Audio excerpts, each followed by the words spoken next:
মাত্র এক সপ্তাহের অভিযানের পরিকল্পনা নিয়ে মহাকাশে পাড়ি দিয়েছিলেন যুক্তরাষ্ট্রের নভোচারী সুনিতা সুনি উইলিয়ামস। বিভিন্ন যান্ত্রিক ত্রুটির জেরে এক সপ্তাহের সফর এসে ঠেকেছে 7 মাসে।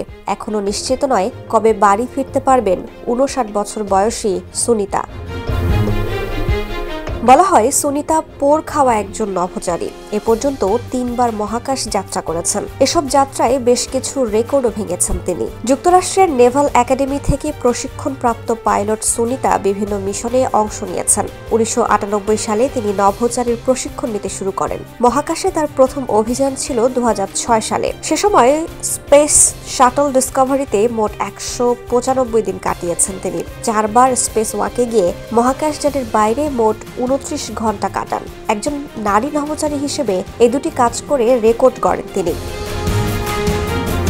2012 সালে আবারও মহাকাশ যাত্রা করেন সুনিতা। এই যাত্রায় 3 বার স্পেস ওয়াক করেন, যাতে মোট সময় লাগে 21 ঘন্টা, প্রায় 127 দিন মহাকাশে কাটান। সুনিতার পরবর্তী মহাকাশ যাত্রা ছিল গত বছর 5 জুন। বোয়িং কোম্পানির স্টারলাইনার মহাকাশযানে করে তিনি এবং সহকর্মী নভোচারী ব্যারি উইলমোর যাত্রা করেন ইন্টারন্যাশনাল স্পেস স্টেশন অভিমুখে। পরিকল্পনা ছিল এক সপ্তাহ স্পেস স্টেশনে অবস্থান করার পর আবারও স্টারলাইনারে করেই ফেরত আসবেন এই দুই নভোচারী।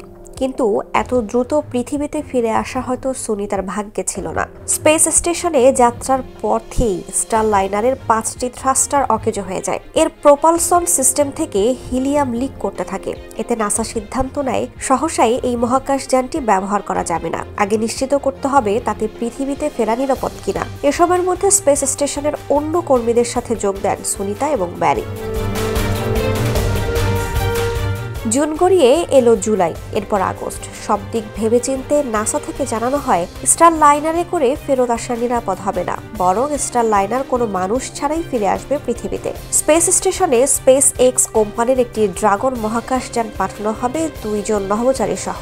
তাদের সঙ্গে 2025 সালের ফেব্রুয়ারি মাসে ফিরে আসবেন সুনিতা এবং ব্যারি। এই সিদ্ধান্ত মোতাবেক 2024 সালের সেপ্টেম্বর মাসে পৃথিবীতে ফিরে আসে স্টারলাইনার। বিবিসির বরাতে জানা যায় সুনিতা এবং ব্যারি হয়তো এবছরের মার্চ এমনকি এপ্রিল নাগাদ দেশে ফিরতে পারেন।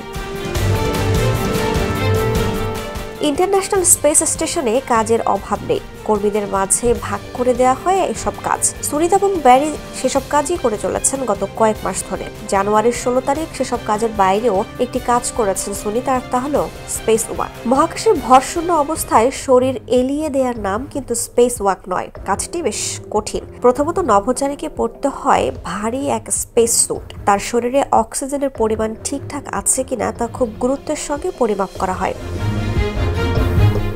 একবার মহাকাশযানের বাইরে পা দিয়ে ফেললে একে অপরের সঙ্গে কথা বলার মাধ্যম শুধুই রেডিও। এই সময়ের মাঝে অনেক রকমের উটকো ঝামেলা দেখা দিতে পারে। নভোচারীরা স্পেস ওয়াকের সময় প্রবলভাবে ঘামতে থাকেন। পানি পান করার তেমন কোনো উপায় থাকে না, ফলে তাদের পানির শূন্যতায় ভোগার ঝুঁকি থাকে। এছাড়া মহাশূন্যে মাথা ঘোরা ও বমি ভাবের সমস্যাটা বেশ ঘন ঘনই দেখা যায়। আরেকটি ঝুঁকি হলো মহাকাশে ছুটতে থাকা ছোট ছোট বস্তুকণা। খুব দ্রুত ছুটে এসে আঘাত করলে এসব বস্তুকণার কারণে স্পেস স্যুট ফুটো হয়ে যাওয়ার ঝুঁকি থাকে।